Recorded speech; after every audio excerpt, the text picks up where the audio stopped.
This program contains content that may not be suitable for viewers under the age of 18. Viewer discretion is advised.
Is ordering your stock from China, Turkey and Dubai stressing you so much? Is it taking you months and months for you to get your stock? Just 1, 2, 3 and trade like a boss you are. 1. Talk to Iran Global Logistics on 0740 152 331. 2. Let us know whether it's sourcing or sending money to a supplier that you would want. 3. Enjoy our unmatched customer service. Trade like a boss with Ryan Global Logistics.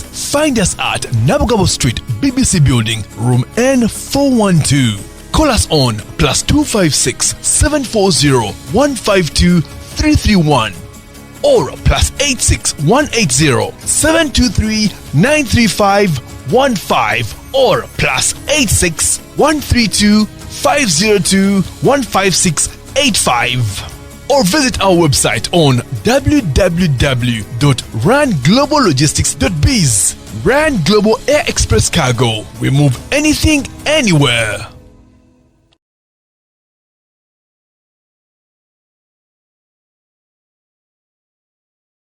Olimba wakiririmba bulungi oleme kulimba in such a way ng'olyoza nti abaana Uganda bonna basulu.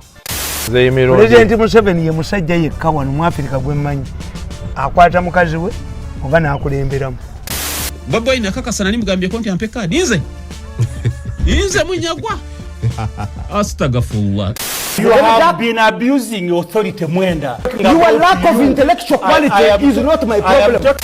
Kungulu oli wa kiragala mundu oli yero Komanyoko ne bannange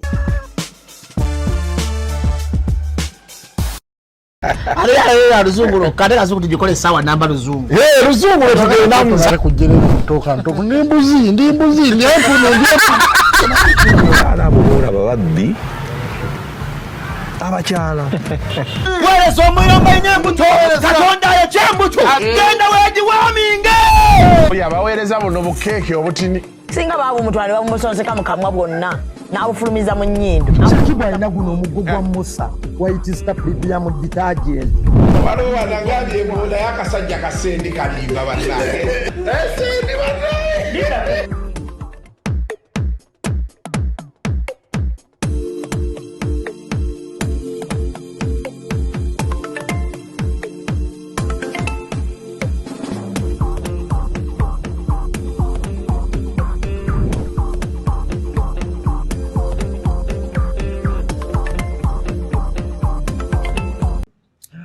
Welcome to yet another edition of Kasuku Live. Tusinzide wano ku Okla. Yako Okla Extreme Accommodation yoba hotel. Ndaba accommodation. Baby mu. Okay. Ne spa. Baina spa no bwana obunyiga massage. Luli bwajja bumbuza Kasuku. We love you. Ojje tukunyigemo. Nenzijukira nti omukyala mukambwe sijja bakubya baate bino ebintu gye biraga oyinza okuwoza nti banaakuba omukyala anaakuba bali n'akuba mugwe akuba okitegeera so ekyo n'okireka onoga nti but come by here we're shooting it olunaku olwaleero. It's a very good place, enough parking. Akawewo weekali emiti gigi n'ogiraba. Yeah, I would recommend you come by Okla. Bwe tonatuuka wali wa yani oyo Pastor Kayiwa. Ewa Pastor Kayiwa awo. Si ye pastor. Yeita Pastor Kayiwa. Bwe tonamutuukako anyway. Wetuli awo waggulu eno. As usual, every Thursday we are joined by Honorable Mubarak Munyagwa. Yes, sir. Sebo tusanyusa okulaba. Ogamba otya oyambadde essaati ya kabi ya amaanyi n'okuba ne jean oli ayizolooza empale ya gentle. You're looking suave. Oh, thank you. Yeah. Fantastic. Honorable mpa ku senti. Naye wamanyi edda wampanga ku senti. Nenja kuwa. Naye wanzijako engalo newagaa Kasuku mugagga. Toyina nenja kuwa. Ekyo tebwerimbirira. Siyinaavo wadde. Ntambi yakulaba ng'omugagga. Ntabikozi yani mu kibiina kyammwe. Ye mwogezi w'ekibiina. Omwogezi w'ekibiina yakulaba ng'omugagga. Ntambi. Omwogezi w'ekibiina wa Nuupu. Nuupu. Yawulira ssente yagaa nti ssente baaziwadde b'NRM oba ba Nuupu. Ate ani ow'ebyensawo ani atereka. Shalom. Ate Mr. Sendi akolangani. Sendi ye mukwano gwa mugagga. Ndaba okuvugiriza. Ye yagamba tayagala labikira mu structure wonna. Yalinda omugagga bamala ofuna kyafunye. Yamukoleko. Babeera bakuvugiriza omugagga. Bapika ekintu ne jegizi. Omunazifuna ddi. Wabula bannaye ezo zo wogenda owulirira ati abantu basobola ottabuka.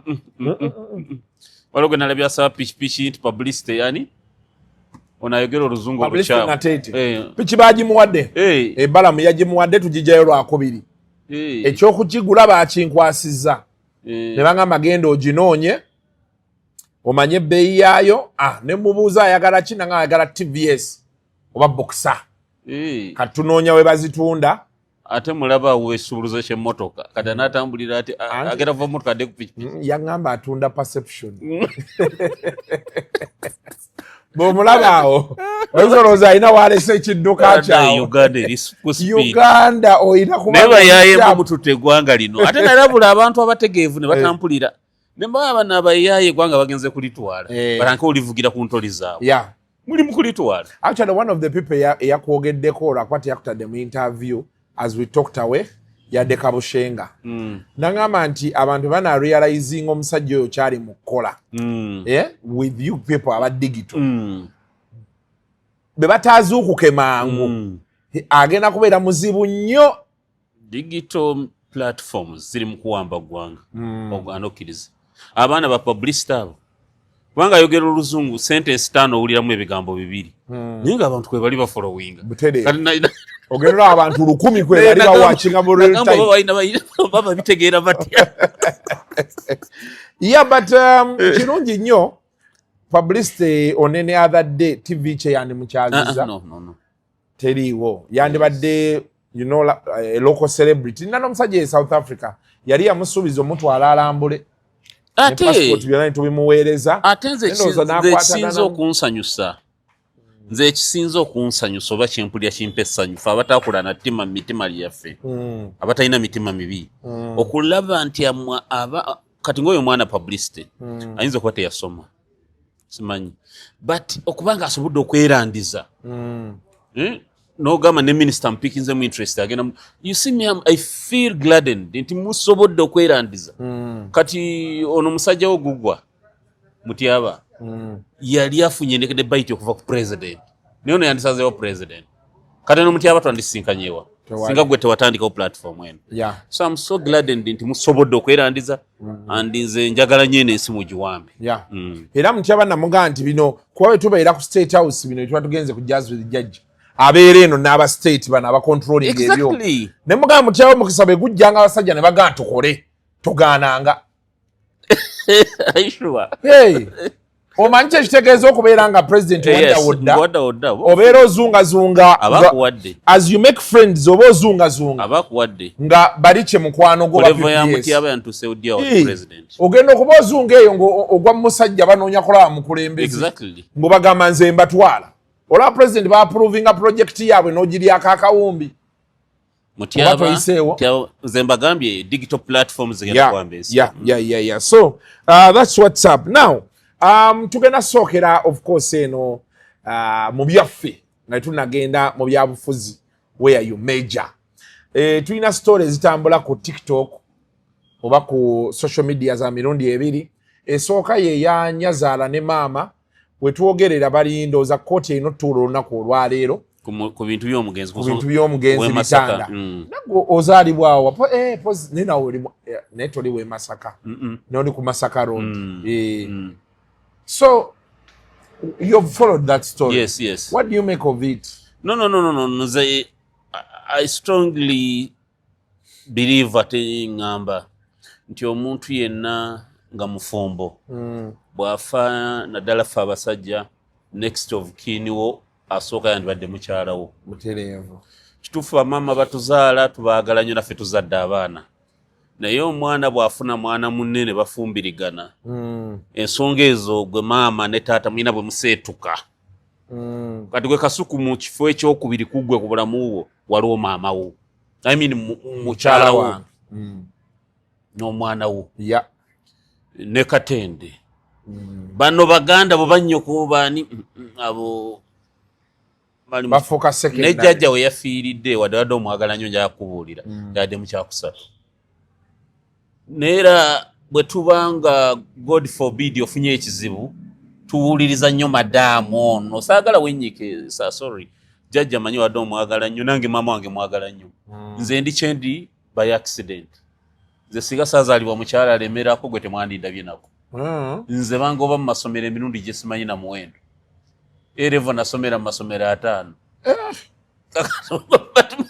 but still I tell you nti okuva lwe nafuna omukyala ne tuzaala abaana kati mukyala wange n'abaana bajja ne babeera ba next of kin maama naddako you get the point yaddako wali yes ekyo bweyagala batoyagala kikirizo eogaane nti bagamba when you get married twine a principle of law egamba there is that fusion of one person nti gwe ne mukyala bwe mufumbirigana mufuuka omuntu ki you become one person and they say equity bites in personam obwenkanya obutali bwenkanya bwe bukolebwako bukulumanga muntu gwe ne mukyala omuli omuki omuntu omu ekitegeeza ekizibu gwe Kasuku kyofuna n'omukyala abakifunye ekyo bweyagala oba toyagala so omukyala bwagamba kati kankubuulire omukyala waga nti nze bba wange n'abaana bange mbaziike wali we nasobola okujja ne mbasabira ku ssaala we nasobola okujja ne nkola ki siraba gwe wakana kikyonoonya okay in mweno instance bagamba omusajja ono yafudde yasikira taata we so meaning ye taata kati taata tebasobola muzika ku kijja ebyo nakyo kiboozi gwe Kasuku ewammwe ekijja ekikulu kyani ekyasookawo kya jjajja waffe azaala jjajja ewaffe we babaziika we bakuziika ekijja ekisinga okuba eky'omuntu omukulu kyani ekiriwo kati kya jjajja wange amuzaala yaaliwo bamuziika oba masuuliite eyo exactly abo bagamba nti ono ye taata oyinza n'okusanga ono gwe yasikira oli gwe taata waabwe nga yayamuzaala tebamuziika awo nga yatandika ekino ono bayinza okutandika ekye bwe muli omwagadde okulaba taata wamwe bamuziika mujja ne mulamagawo bijja gwe Kasuku bayinza n'obutakuziika jjajjawo bamuziika nga bakatende bajja gaana siwe bajja okunziika ate gwe n'owolowooza bayinza n'obutakuziika bakatende ne bagaana katende ajja kubakola mu UN gambe no dad sisobola kujja Kampala nenvuga ngende eyo ku Bombo Road okulaba dad bamuziise instead mugende mu ploti yange Kololo mu muziiko omwo gwe tukuziika Kololo katende akola mu UN alagidde etolanga kutugamba jjajja wa Kasuku bamuziika wali ate Kasuku yasikira Nicolas Ejjogo ng'aba aleese ddene ng'agambye nti adedda nina eka zange 2 wali ekkolo bamuteekaawo tukuteekawo baaba Anyeze kuziikwa Kololo wesitabadde mu bulamu awo nja okuteeka amaka gange ag'omukyalo bwe mmanvudde Washington Kololo agateekawo mmanvudde Washington zijawe Kololo ne daddy ng'ali awo mulabeko siyina budde bugenda ku bombolo nero oporoti bwo ku bombolo odio bonno abana ajja kusoma budibire ngatenda yagala butunulako kati gwe wana nyindi mugaga nguzo ebibanja kubya you see tuve bintu bine ebikwate jjajja bamuziika wali taata bamuziika wali no omukyalo ono wayagala baziike baawe n'abaana be bamuleka abaziikewo abamuteeka families ze naziika mama wange omuto mulimbu yagamba temuziika ku kijja reason being nga yagamba nti balinako bafamily members abagala ebyekirogologo teyayita kulagana nabo nti entaana yange bagikolyako ebintu bingi tumuteeka mulimbu naga tuswadde tukoze kinembaga yabwasazeewo tumuteekaawo soko omuntu aba agenzi by next of kin kasita baba bembatiza next of kin ayina kuba mukyala we n'abaana be mu abafamire be nalaye bano manya baganda b'omugenzi temutawanya bantu tubeera mu families Kasuku nga gwe Kasuku oyinamu ku busente naye nga baganda bona bazaliwo nabo tebakwagala bakwogerera ne mukyala wo n'abaana bo nga gwe mulimo gwe basiibamu kwogerera gwe mukyala wo n'abaana bo through thick and thin nobanga gwe bakwogerera bwogerezi kati omaze okufa batandika okujja okwefuula abakwagala ennyo so nze kituufu mpanyo bamaama ekitiibwa naye maama interest gyalina mu mwana we agimwinamu ng'omwana we akyali mulamu mwana bamala okufa maama oba tokyalina interest mu mulambo leka famire y'omusajja layina giye emuteeke wayagala abeere okay then of course tubadde ne story ya Mirembe n'Ensambya eyo sijja giyingiramu nnyo kwasaga kutabula baagalana naye kyenjagala okukoonako biri ebintu bisatu nkyendabamu ensobi 1 information is power abakyala babafugira mu deception na kubalimbalimba Kasuku tokolanga business n'omukyala omukyala buli lwali kumanya bwozitowa mu byenfuna aba takyakwetaaga atuuka time oluusi nga takyakwetaaga abakyala babafugira nnyo mu kulowooza nti onansingako mumwetaaga muba mujja kutambula ebbanga omukyala buli lwakutegeera gwe bw'oliva ewuwo Kasuku nga tolina zaakulya nojja wa Munyagwa n'akuwaayo 5 making sure nti togamba mama muwana ti munaye Munyagwa yazimpadde gwe muwe bwisente osigaze kali ak'obusajja nti nebino mukola edduuka nti gana amasa geno ga mama gundi nze ndi eno omukyala bwakuba tooki yakoze obukadde 5 bwakulaba wiiki okozeemu emitwalo 57 bwakulaba omukyala atuuka time ng'alaba toli musajja kimala compared to herself. That's number 1. Number 2, nawuliddemu ekintu kya domestic violence nti oba omwami yakuba omukyala teri nze njala kutegeeza abafumbo omulembe gw'okuba abakyala gwaggwawo neera tekyali mukyala goyinza kuba nasigala mu bufumbo ekyo njala kukitegeeza mu abasajja tokyayinza kuba mukyala bwekibanga kituufu nze mukyala yankubako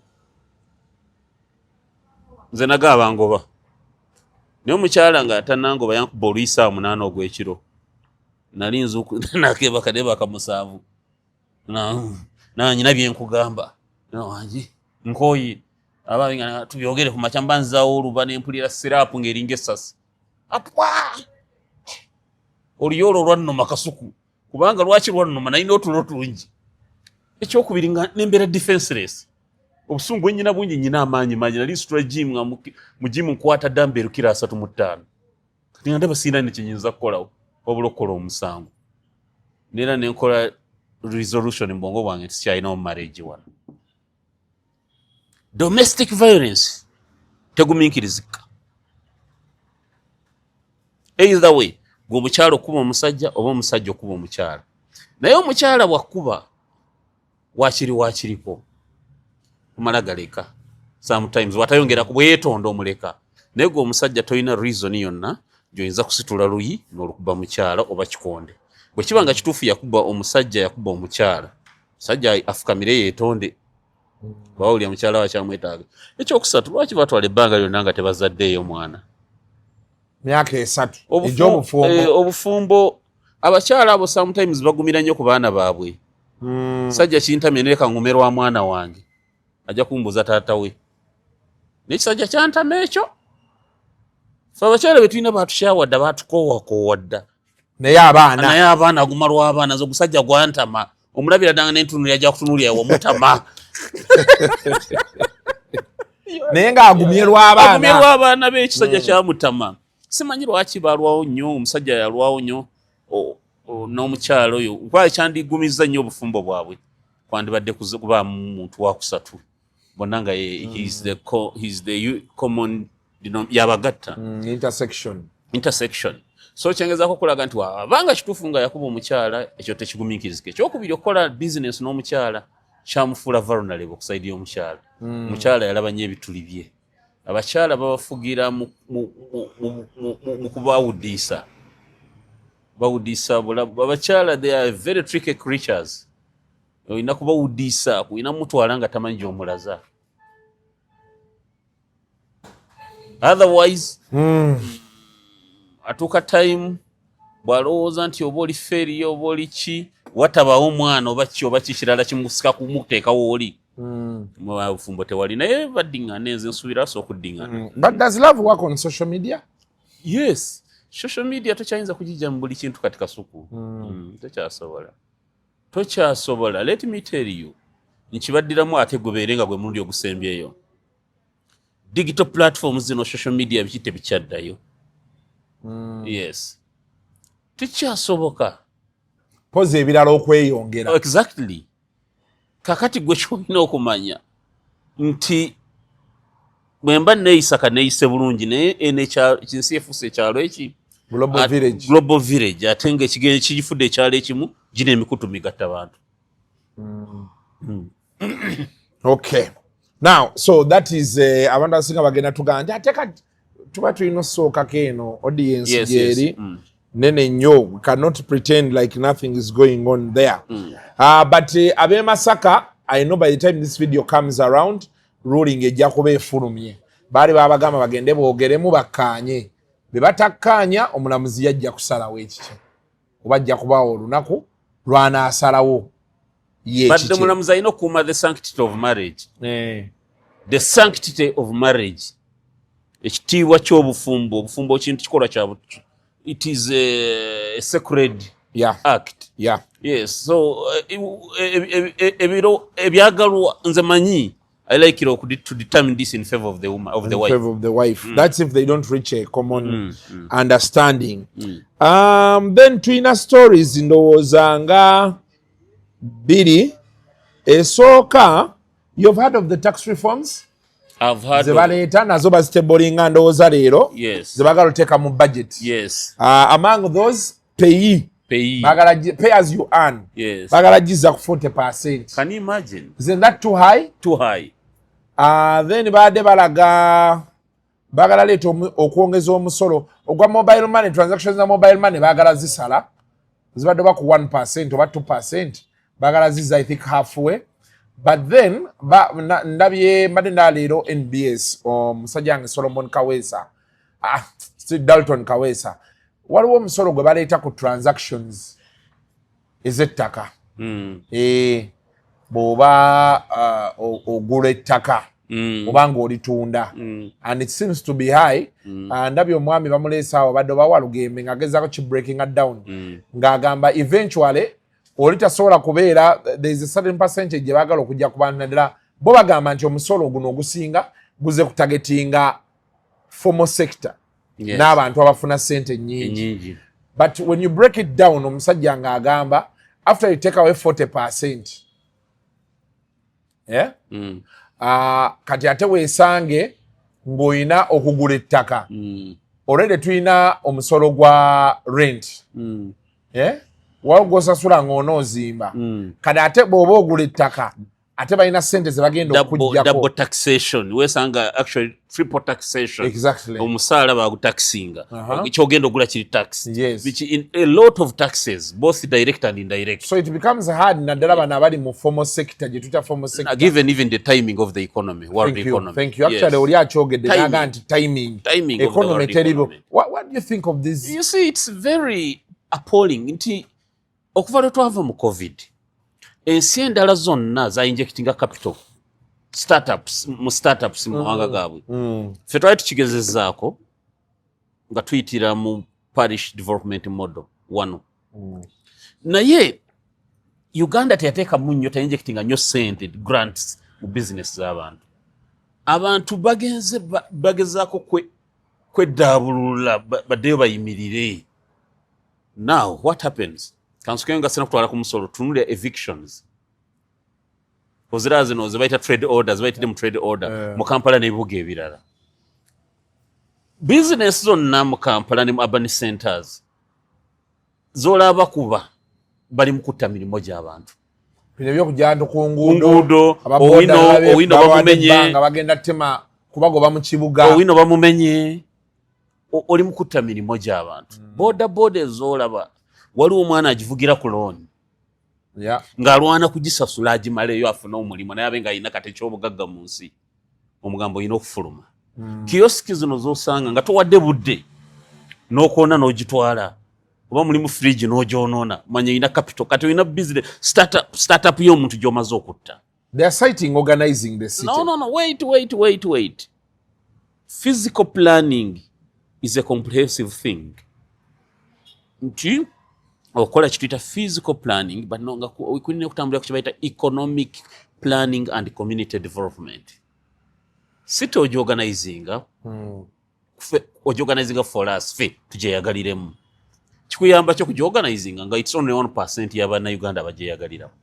So what I am saying nti bw'oba olina police gy'oleeta nengoma nti osooka n'otunuulira nti egenda kukosa abantu bameka tuja applying in a phased manner. So 2 weeks zebawa azaite zimala ogamba nti paying enda kumwongeza salary scales ki kituufu waliwo nange zikanya waliwo bannayuganda bafuna omusaala oguli abunomu n'osanga iddi wa Kampala afuna $404. We are still pay the 40%. That's okay. But salary scale ki kwekoma eyina okukeena mu basomesa mu baki. Yes. Professor kakadde kamu omugika emitwalo 4 ogitwale. Kikola sense. Member of Parliament afuna obukadde 5. That is fine. You get the point? Face the way. Kakati ebyettako de ku ttaka level ki? Ttaka kyeri kyajingibwako sente ezo. 5 ku 10 emiliyoni 7 ebuwambo. Egulibwa mukyala wo wino. Buwambo nno terikyaliyo. Nkuwa kyakulabirako. Ettaka ly'ensuubire yandibadde libeera charged. Waliwo abalina amataka ng'oli alina square miles 10. Ettaka eritudde nga terikola nga lina acreage erituukamu eryo likyajingibwa omusolo gw'okulituuza buli mwaka. Kubanga oba oli mu bagagga bw'okola ki? So omusolo gwetaaga kukolako feasibility study. Naye nga toluzinze insight ku the microeconomics. Economics zino eza bulijjo. Omusomesa wonna omujjako pay 40%. Kapoloti kagenda ogulanga nako ogenda kakyajingako some big percentage. Ojja kuba nga asomeseza obwerere gw'otasasudde.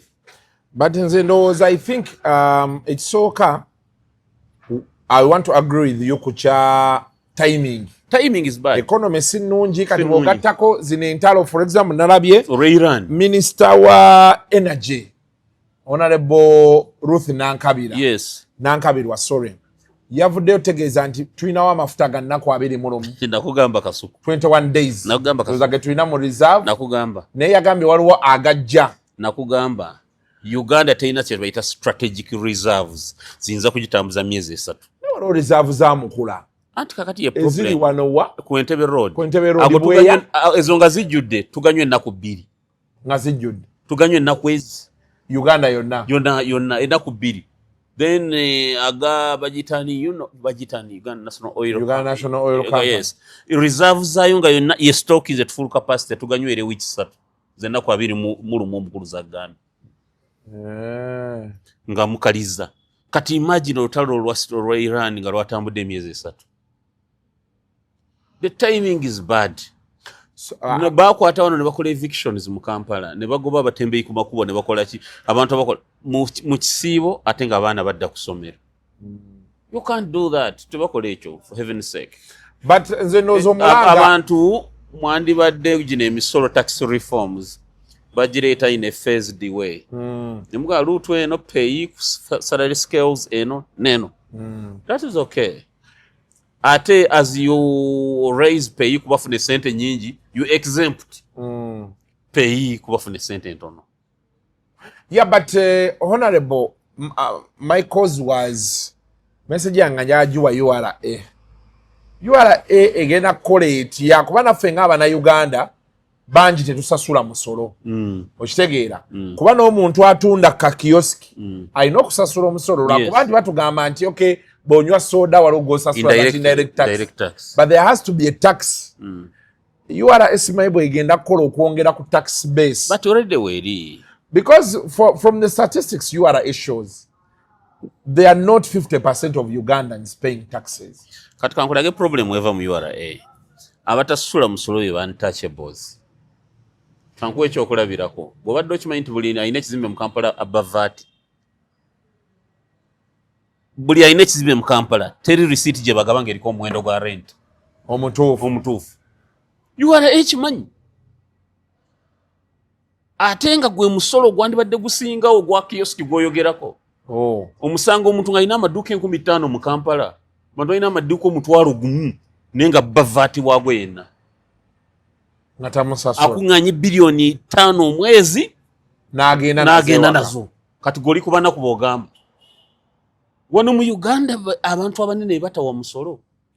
Mwina abantu mwita ba investors. Tax holidays hotelo zuli azebabawa. Tebawa musolo.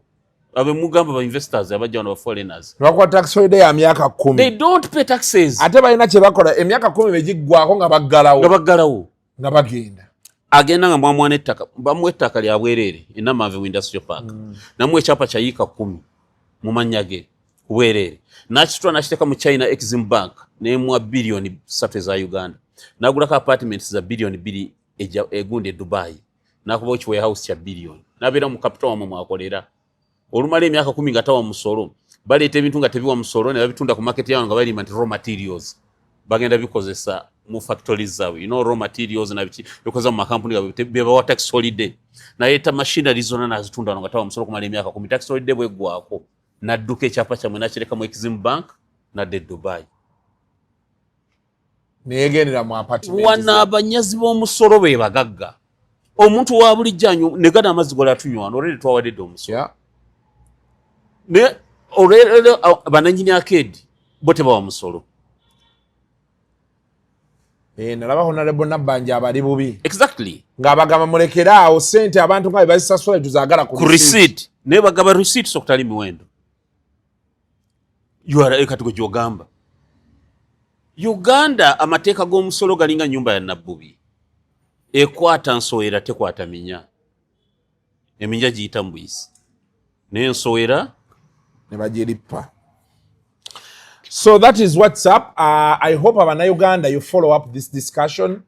No shobe nefuruma 12 mulabe akawungezi mulabe amasenge je mulabe aga bukede bagayita batya agabutikidde ku saawa emu. Please go watch the news, follow these discussions. Nalabe bagamba leero lwe discussing mu parliament. Temulinda budget lwe bagisoma mu kuba enduulu. You need to follow these discussions. Genda ku website ya parliament, find out, genda osome the tax provisions empya ze baleesa. Osobola okubeera abreast with it, obeere ng'olina information. Kale, awo nga tuvuddewo, General Muhoozi Kainerugaba yakomyewo ku Twitter amanyi okujja n'agenda, najja n'agenda. Yakomyewo n'agamba Uganda egenda wagira Isirairi. Era omuntu yenna yina anakwata ku Isirairi wakiwulira. Ate n'aweera nti naffe wano tuli beetegefu. Tulina emizinga egyaffe. Okukola ki? Beetegefu okukola ki? Okulumba. Okulumba ani? Alumba Isirairi. Okulumba Isirairi oba Iran? Alumba Isirairi. Awagira Isirairi? Awagira Israel. Yeah, let me just get for you exactly what he said. Saagala kumpita kuntuuza mu bigambo. Mmaliriza nga ndi mu bigambo. Ye bannaye nga yagiggyeeyo.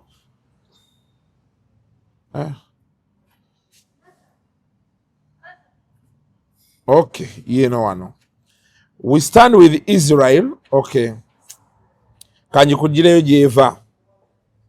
We want the war in the Middle East to end now. The world is tired of it. But any talk of destroying or defeating Israel will bring us into the war on the side of Israel. If Israel needs help, it only needs to ask.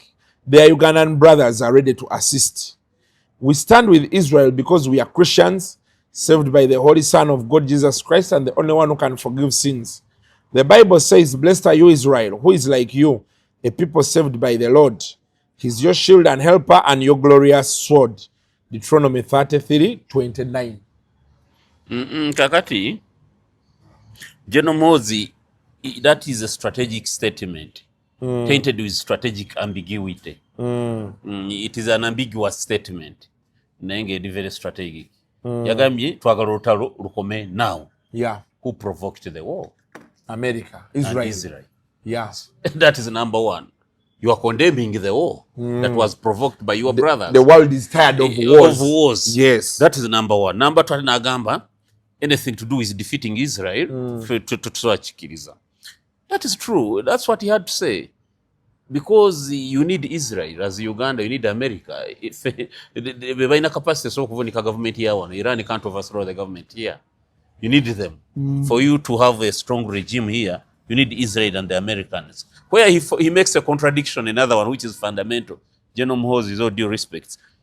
We are Christians. Israelites are not Christians. Hey, but you die. Hey, Judaism and Christianity byaukana. Actually, Baba Yudaya, Baba Siram, and Baba Christians as pagans. In anti-quoting a Bible, Anti-Kunyagambira, they are anti-Deuteronomy, Gundi verse Jalese. Abaisa Itabala to be recognizing a Yesu. Bamga, Mutamanu Maria, Rio Muferi. Abaisa Inkubuli, Abasiram, never Christians to kill Isam Yesu. But Judaism mama we yali mufere umwana yali omufere okweyita Mezaya boche bagamba nti Yesu yali mufere nti Mezaya di ruchije yakole mufula Mezaya. Abayisraeli tebakiriza mu Yesu, Abayisraeli mu Bible tebakiriza mu ndagaano mpya. Bo bakyali ku Old Testament. Exactly. I'm telling you. Ngabakambwe Nensaba yaabwe teyina wekwatagana n'abewa Christians. Abayisraeli tebali ekintu mu Kristaayo kyasazebwa mu Katoliki. Abayisraeli balina ekintu kyabwe bayita kosa. Nga ono gamba halali. Omusiraamu oba Christian bw'asala tebalya. Ayina kuba Muyudaaya munnaabwe nga yagyeko obulago. Kati nze ngenda n'aba Christians ba Uganda mwerimba nti Israel is a holy. No, they don't recognize you. Tomalanga n'obudde ojogende okusanda olaba wali abagenda ku kanisa oba kereziya. Bo basabadde Saturday. Actually Friday evening in Saturday. Badde sikimanyi. No. Kati batulabanga mbwa. Waliwo ne bayita the ultra orthodox Jews. The ultra orthodox Jews bakuza n'ebirivu bino ebiwanvu binabalanga ni bazibu nnyo bye balisoma birala nnyo basoma Tora bo gye bakyasoma. Balina Tora yaabwe version yaabwe eringa efaanaganya ddala nnyo ne Old Testament. Naye Old Testament wakuba erimu ebiralalala but yo Tora yaabwe gye bakkiririzaamu tebali ya musiraamu kyasaze oba Christian tebakkiririza mu Yesu. Abasiraamu n'aba Christians tukkiririza mu Yesu. Abayisraeli tebakkiriza nti Yesu yali nabbi, tebakkiriza nti yali mwana wa bina tebalina kibakkiriza. Bagamba yali mutabani wa Mariamu nga yeyita kyatali. He was an impersonation. Ate bagamba Musa waakiri. Musa yajja n'akuba emmundu n'atujjayo e Egypt. Wewe ati soyinza omuyita Mezaya naye kati ono yakola diiru ki? Emuyisa Mezaya. Bagamba Sulaiman was Daudi, the King David, mumuyita King David. Nabbi Daudi bagamba we are perfect. Yatandika ekibuga Jerusalem. Jerusalem is a city of King David. Tumukkiririzaamu. Ne Yesu no deal. Kakati the new prophets bana ba Yesu Muhammad bo abayisraeli tebabakkiririzaamu. aba prophets abasembayo tewali bakiririzamu. So they are not Christians. Ekyo saga nakyo tukimalireko budde. But I think he has a reason, a strategic one, that Uganda ku Iran ne Israel na America yetaga Israel na America. So yetawulo yagisuuliddeyo. Yes, yagisuuliddeyo. Waliwo we nalabye ng'agamba ayagala abalokole nga balina gundi ya theology. Degree. Bapasta. Nzikanya naye. Nzikanya naye 10 ku 10. Abasumba babeere n'ebitabo. Kasuku abafaaza abo balaba. Abafaaza abo balaba. Omufaaza bagenda omutikkira abane degrees 2. Nero kubago tozimanya. Mumulia seminaries no muzita seminario katigondo maya gaba ekisubi mwetu tegeera. Naye asooka nasoma theology. Bweba mutikira mu seminary sooka bamuwa degree eva mu Eastern Europe ya theology. Bwamaliriza nasoma seminary y'okubiri eyo namuwa philosophy. Degree mu philosophy. Nenge eri kulevel ya masters degree. Kanalyo kajabeera bwana mukulu kigo. Abafather kibiya boba katugo mulaba ali magandula muvubuka muto abuulira golowooza mbu tulowooza kyekimu yasoma mu jiji n'asembera nanga kati wamatandika ne mbusiramu ekyandibadde mu busiramu okuyita seeka naye basoma awuliriza nze Kasuku bw'ojjanga wano ndekanga n'enjogera kale genda mu maaso mu busiramu okubeera seeka oyina kugenda nosoma nze nasomesa ku birali ekakiri nosoma ku birali ekakiri nomala ku birali ekakiri tukwa diploma wasomesayo ko ku birali ekakiri emyaka 4 naye gundi ekakiri eyo y'amaanyi nasomesanga physics n'okubala seeka nga tubasomesa nze mbasomesa physics nakubala naye nga bwamala senior 6 yandodenga tumuwa diploma mu theology kati bwamala n'agenda e Saudi Arabia oba waliwo gundi yakakomawo wano yabaddeewa etali Afghanistan Pakistan oba Iran whatever you can go to ensi awo gye yabaddemu ono omusajja yali ayimba kadongo kamu ono yabadde obadde Yemen yabadde Yemen Segawa Segawa yabadde Yemen naye ng'osogenda Egypt n'ogenda ku university Seeka Gugwa yagenda Azhar Egypt university esinga okusomesa amate law Ubusiramu. Kati ino kuva ine degree. Kitegeeza Gugwa.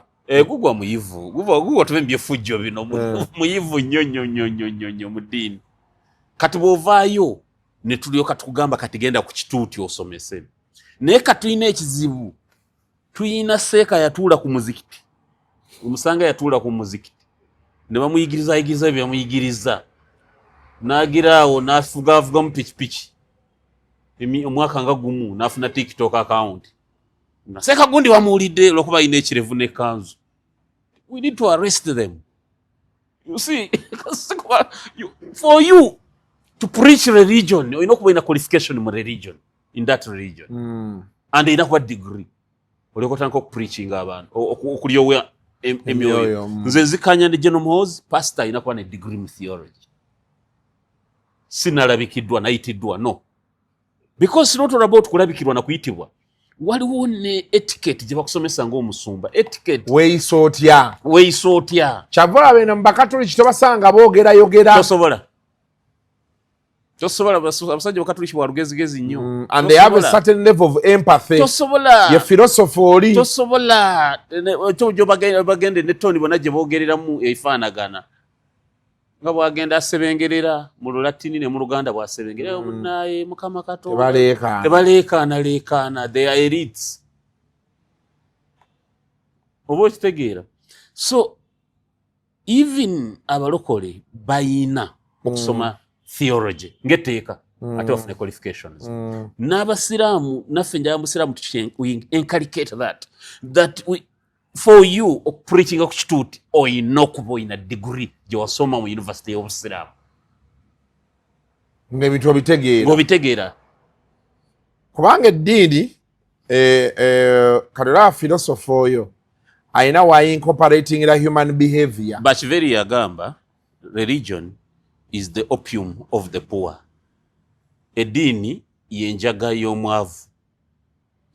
kati bofuna omuntu atagisoma nawe agikupreachingira mbu byayinza ku overdose byo bino byowulira botuka eno mbusiramu nowulira jihad oba wali obulide ya ne mbakatuliki wali wazeeyo bakilanzimatics oba abawulira ko bakalanzimatics gwedaawo ni kati guli tuyita mu katuliki weyita andi manyi dini simayi bali extreme mu dini mutumalamu amani bade nkunyonyola ene waffe nti olaba kuvanga tuli mbuto kati ffe twali ekabojja nga tebatusomesa biri bitiisa bakusomesa Yesu bwe yali ayagala abaana obitegeera ebyo so kati ate omuntu atakisomye ogenda musanga nga ali mu baana ate ayogera ku bwenzi eddiini bwegwa ku muntu atagisoma bulungi n'ogimulekera agisomese atabula society n'agimalawo bye tuliko kati radicalism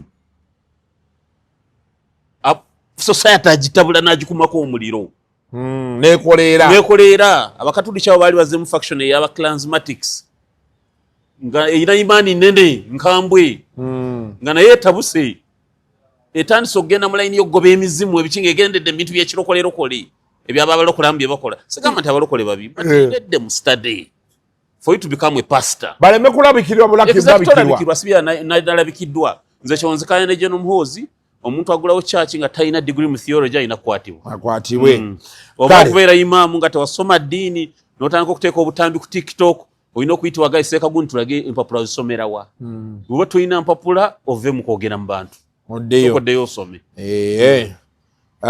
now the other challenge I think kati eriwo naliko ne Seeka Umaru bamusiba kati ayirozira chitalya can you imagine sorry naye nga Seeka Umaru but do you listen to yourself woyogera do you listen to yourself yes how can you gamba ono mwami yali enansa na Seeka Umaru it's an insult si yali Seeka Umaru Seeka Umaru bana abegundi bamuwandiikirako baali baawa I don't want to oba yali supreme yamuwandiikirako ye n'agamba ebintu bye biri old Kampala ojjukira yasomera wa kati kyembadde jawo okunnyonnyola nti kati mu situation ng'eyo katulina factions okitegedde oli agenda kugaa nti nze recognition yange nagijja old Kampala oli akukanyuga ekibuli okitegera Ministry of Ethics and Integrity eveyo eragire ise fatwa omuntu yenna okukola hutuba nti preaching busiraamu okola agamba nti ndi pastor ogamba nti ndi kitwagala olupapula lwa degree wobawe musiraamu wasoma waseeka obusomera ku level degree mu university ki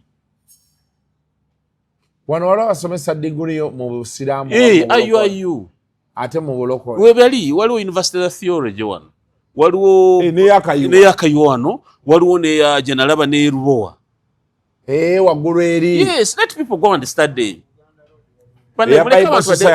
nze njagala ng'okugulawo church ng'olina diguli atalina diguli asooka galewo church galawo ne bano baseekaseeka bemuddeeto wono ku TikTok mubuuze nti seeka diguli yawa wagijjawa seeka twogeremu si bino nti natulo wa imaamu gundi ku lubalaza menta wange nze nakaliriranga amataali ekibuli nga bagakuba nemala nenfuna ekitambaala you don't waste time you see Machiavelli said religion is the opium of the poor eddiini yenjaga y'omwavu kati oli bwagikwata obi n'agikuteeka mu mutwe asooka overdose sobola now Trump olwo tugwenyiza international Trump agamba negotiatinga ne Iran era nasembye olaba nga bagamba vice president wakimuyita Pence J.D. Vance agenda Pakistan olunaku lwaleero okusemberera kumpi ne Iran yeba nayo Pakistan nga tebagikubamu Iran nga tennagyokya Pakistan is a nuclear state tosobola gimantaalirako erina nuclear warheads eziwera 15 naye abantu bagamba nti Trump olutalo lwamukeesi nakugamba nti lujja mutawanya kati Trump ayina doctrine gyeyagala okuinvokinga gyenjagala onoonyerezeeko onoogenda manyi bikutawanya ebintu yange ngamba okubinoonyerezaako tobinoonyereza waliwo gye tuyita the madman theory nga the madman theory ginoonyezeeko the madman theory egamba etya the madman theory Machiavelli mu 1517 ase babiyina Madman theory is a political strategy where a leader intentionally acts irrational unpredictable or volatile during negotiations to intimidate adversaries into making concessions. Yes, me I told you. By appearing willing to take extreme high-risk actions, the leader forces opponents to back down to avoid chaotic conflict. Me I told you I'm a political encyclopedia. Nera Ravanda Menda Bangambombo Waizeka. Julina Yogera, I defined inertia here. Nenda Bakasaja Kanupalikuli. That is not inertia. Nakagamba. So complete you have to clarify this. I defined inertia. Ojuka Nagamba, rush to a city belt Simomoto. Nenyonyola rush to nazo. Nekava that's not inertia. Say definition of inertia. Nekalete bigambo byekako pa musomero. Neka stating a Newton's first law of motion. Nkachalinga munyagwa.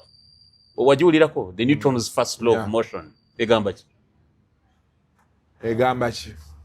A body will remain in its state of uniform motion, or in its state of rest or uniform motion, unless compelled by a certain external force.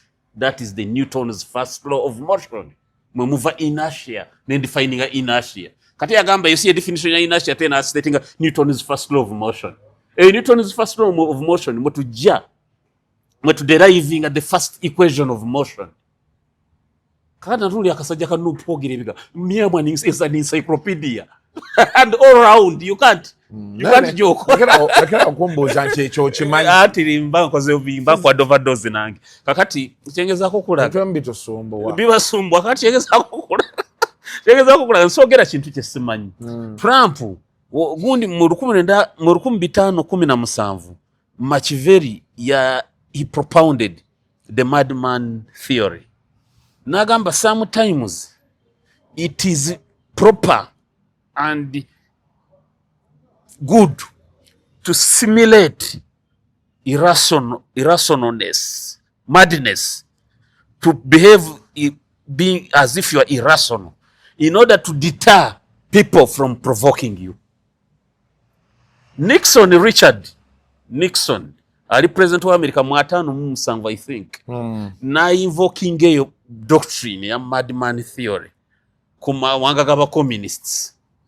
Madde wenzi jao okusinza ano kyensomye bagambye wano mu kyebatu wadde bagambye commonly associated with US President Richard Nixon. Yes. Who aimed to convince communist leaders he was unstable enough to take drastic action in the Vietnam War. Exactly.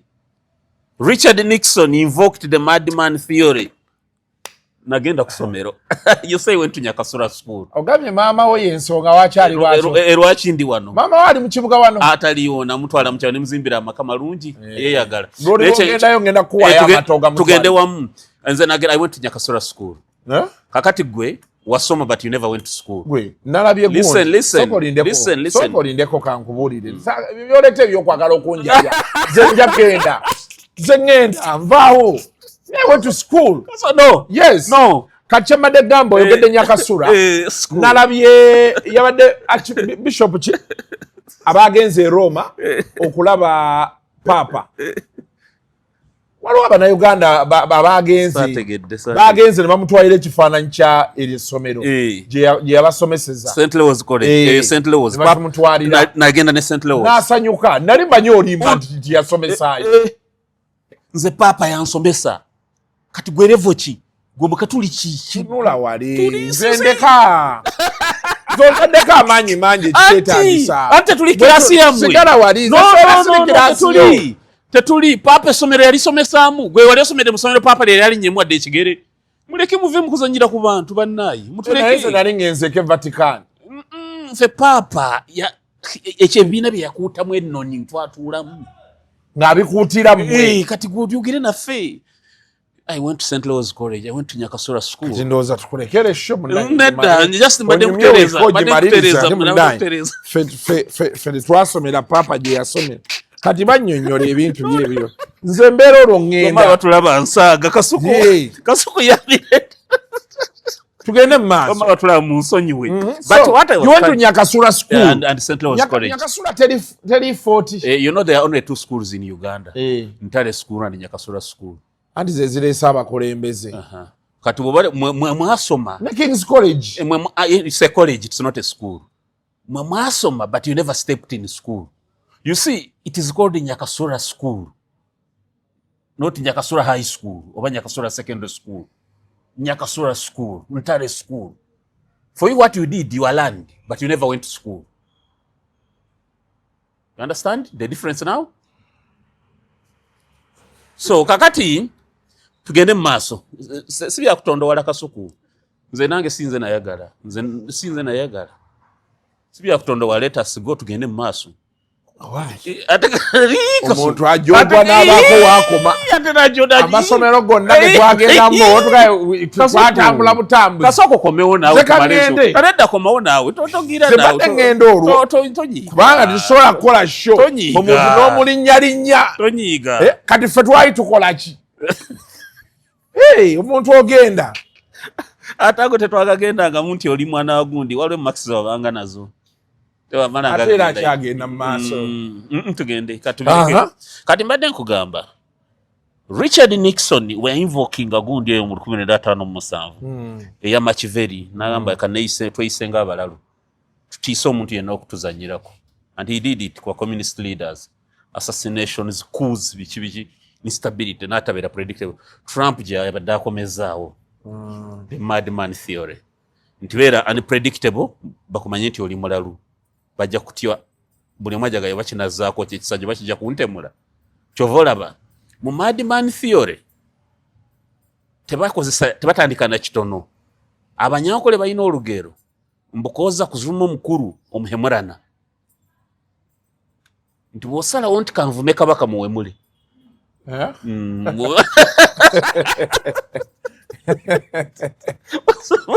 olugero olugamba kya muno nyankole ntukoza kuzuma omukulu omuhemurana kati gwosalawo nti kanvume muhoozi muwemule kubanga ebiddako si birungi kati mwemulire eddala kirema omuvuma katini ajja kujja kati muvumire eddala ebinene mwemule ensi ekwate ku mumwa akukime nga ekiddirira ensi ekwate ku mwaga akasajja okawudde kyekavumya omukulu otandikisanga binene sookesanga mitwe mikulu ebivumo totandikira mu bitonotono nkoko nkulu gy'osookawo so kyengezaako kulaga nti mu madman theory bagamba oba onookola ekintu kola kinene ekikanga kati Trump gya invokinga gende Venezuela opicking president gende Iran otaba kulembeze bonna agenda kuwamba Cuba but special forces the US special forces bagenda kuparatroopinga mu kibuga Havana bajeko government ekyo genda kumakukira myezi ng'esatu tugamba nga ntisagamba Cuba ine je dungi ne bagenda jiwamba kakati oba omaze okutiisa buli muntu yenna yandyagadde okwefuula ow'ekitalo nti nze nja kujja kakati miscalculation yakolebwa yali emu ku intelligence ku Iran lulinga bagirumba waliyo ba refugees abafagani bangi about 1.5 millions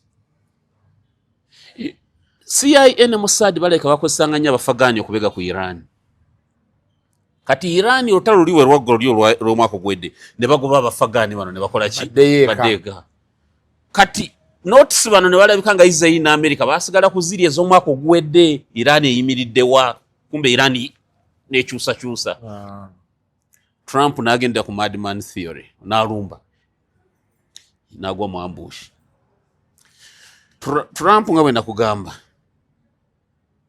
miscalculation ejo yakoze eyinza n'omukostinga akalulu ka mid-term elections kibiina kye ne bakikuba yalumbye eggwanga ng'alabika notice zalina nkadde yagenze n'agwa mu ambush. A lot has happened in the Middle East. A total of 20 US aircrafts ennyonyi ennwanyi zifunye damage oba zikubiddwa ekitabanga mu lutalo mu modern eras. Olwaleero Iran esobodde okupoundinga abanywanyi ba America consistently okumala weeks meka ne kakati Israeli ng'ogyeko censorship gye bateekawo nti ebifaananyi tebirabika buli lunaku buli kiro ekigwayo kintu kibi nnyo. Trump yayagadde adeclaring victory agambe tubawangudde tumaze therefore tumaze nene nategera nebwe nadikira victory nenvayo obusajja bugenda kusigala butukuba Iran tegenda kuwanika so nga tesijja kukola Trump lutalo lumukese lwa miscalculation yagenda ku Madman theory nalumba nga waliwo some gap mu intelligence gathering nga tamanyi is Iran yeyimiridde njagala kutegeeza Kasuku olwaleero Trump agenda kubeera embarrassed Pakistan the more but J.D. Vance ayinza ogenda Pakistan delegation ya Iran netalabika gwe baagala kuteesa nayo bage bateesa naye Speaker of Parliament Brigadier General Muhammad Bagraf something okituufu yali musirikale wa IRGC ne sisuubira nti ayina command ya IRGC mbw alini touch ne command ate nga Iran kati abafuga ye supreme leader Mujtaba Khomeini ne IRGC so kyangu nnyo okubalinda ne bagenda Pakistan delegation ya Iran netalabika naye supreme leader nga tannalabika yali talina buzibu is in charge a head of state yetaaga kulabika head of state taga yakawunga mu maje head of state wabeera wonna kasita ebiragiro bibanga bikola government ebekyayimiridde America for the first time egenda conceding olutalo nti ewanguddwa ewanike lugenda kugwera kutamuza Iran ogenda kiraba why the theory eriyo gama kanefuula omulalu yaba clouting ne batetegereza bulungi intelligence eri ku ground Iran si amanyi kusinga America. I want you to quote me right wabula eina byesobola okwonoona negamba byonna tubifiirwe abasajja abanyankola balina olugero mbungwa akanyansi kala kusiiga amazzi okaniira nekimukyera mu Luganda oluvunula lubi lolikika bubi wagambye arakusi akanyansi kala kusiiga amazzi akanyansi kyeki akasubi bwakana kusiiga empitambi weyamba kasituka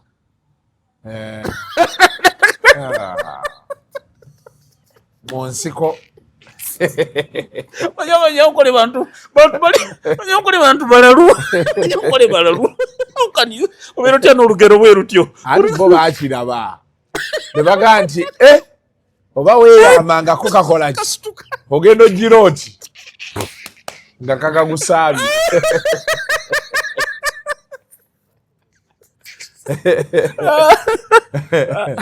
Kasuku njogeza ebintu ebyekiralu bingi you know munansonyi wabatulana ebolira n'omulalu nawe oyo noneka nofuuka omulalu Kasuku is a madman ngole nange ka Trump I invoke madman theory nakati in a nutshell Iran yaikira okwambula ennyo America negirekanga mu kino eswadde kubanga Trump yadalooza tajabaga katwagala nteeseganya bajenga badduka it's not the case kituufu Pakistan egezaako muyamba the army commander in Pakistan General Munir ageza kuyamba Trump alabenga Trump akivamu nga awinize nti na force za Iran okwicha kubanga kati yagambye mbayaga kuba nondera leader mu conditions yatadde mbu yaba abawe kubo nani gwayagala abere supreme leader tekisoboka ekyokubiri abagamba mbu they have to surrender their nuclear dust kire ebina mu America zibali bamaze refine to upgrade they can't bo bagamba wazikuba ne ziri mbifunfugu ekyokusatu so etc byabagamba tetaja bifuna so how will he get out okudayo mu America ne victory because all he needs now is to go back to the US na wangu what will he take neka sawe na chogerako bwogezi tekisoboka tekiriyo buli omwakiraba buli omwakiraba nti ekintu kyaganye sajja nalaba PS Morgan agamba they have Iranian missiles esobola okuba 4000 achita batya 4000 what away from Iran kitegeeza zibeera zisobola otuuka ku Europe yes ne Diego Garcia waliwo base ya Bungereza na America gye babadde bagezaako kuba mu Indian Ocean eri wano nge Madagascar bagita Diego Garcia. Yes, they can hit Diego Garcia wano mu East Africa one babadde bagezaako gikuba missiles been has been intercepted bade bazikuba basobola okuba Europe basobola okubawa a stockpile of missiles Omuirani nga mozi bazibu nnyo ate bayeekera nti firepower wa America yena gwalaba yasooka bakubanga dummies Abairani kye bakola bakwatanga bine eballoon ne bapika ekiballoon ekifaanana helicopter America nesowereza Tomahawk missile ya $1 million nyaddu n'ekikuba ne bakola ebibaawo ne badrawinga pictures z'ennyonyi ku runways ne rangi kati nga gobeera mu nnyonyi olaba ng'ennyonyi eyagala okusetuka missile zonna ne bazemputingira ku bintu ebitaliimu so buno Iran mu wiiki eyokusatu ate bwalaze nti bo missile zaabo weziri tujja kuba banalabye kategamba tulina okurespectinga bagita atya sovereignty ya buli state nga balinga abagamba nti Omumerika akkiriza Iran ebeere weeri tubeere we tuli. Iran egenda kuva mu lutalo luno nga ngambye regime yaabwe nakugamba nga yongedde emyaka emirala 5 oba 10 nga America leero girumba nguvuli America yalubala bubi they wouldn't bandi lugenzeemu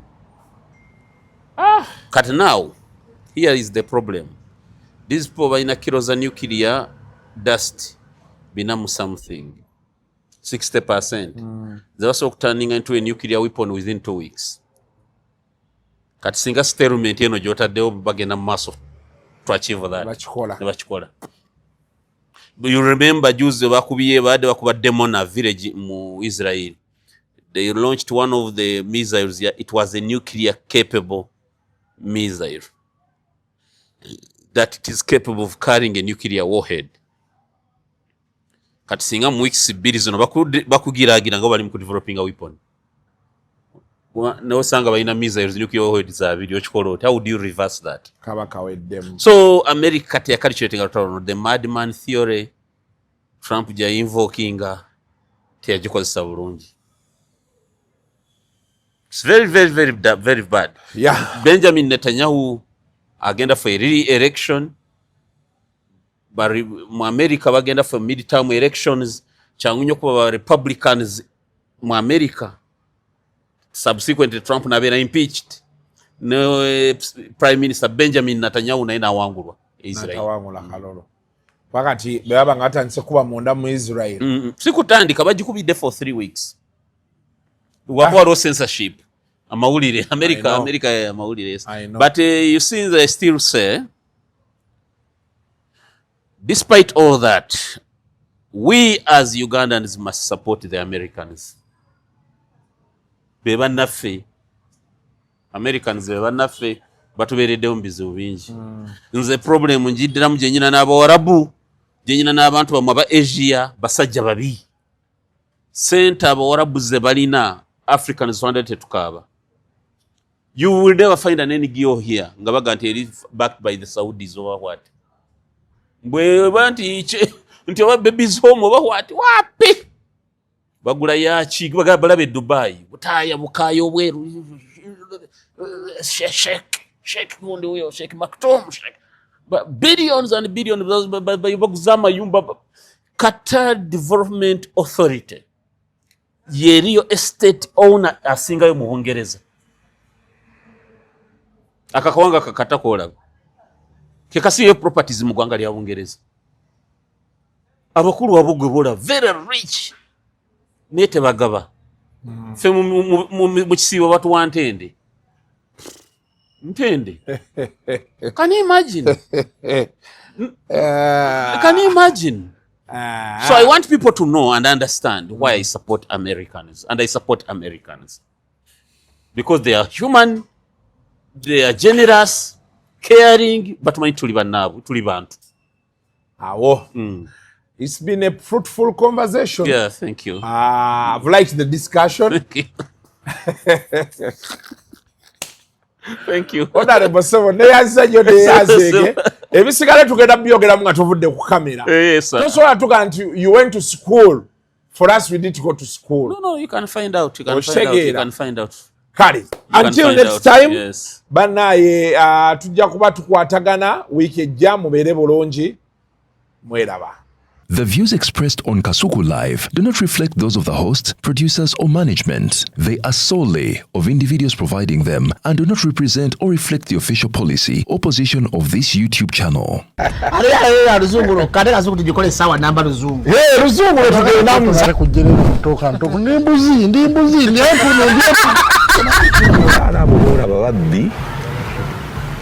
Abakyala werezo omuyomba enyembuto katonda yekyembuto genda wegiwaminge yabaweereza buno bukeeke obutini singa baabo omutwale bamusonseka mu kamwa bwonna n'abufulumiza mu nnyindo kibwa alina guno omuggo gwa musa waitisita biblia mu detergent waliwo wanagambye ebola y'akasajja kasendi kalimba bannange esendi bannange.